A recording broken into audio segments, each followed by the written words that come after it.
Beberapa tempat hiburan, taman bermain dan mal di kota Palembang kini ramai diserbu pengunjung yang ingin memanfaatkan waktu libur Lebaran tahun 2023.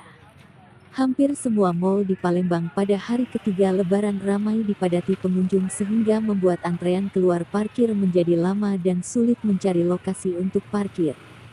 Seperti terlihat dari pantauan media Sriwijaya di Mall Palembang Square, terlihat warga Palembang dan juga anaknya antusias mencoba berbagai wahana permainan yang ada di mall tersebut.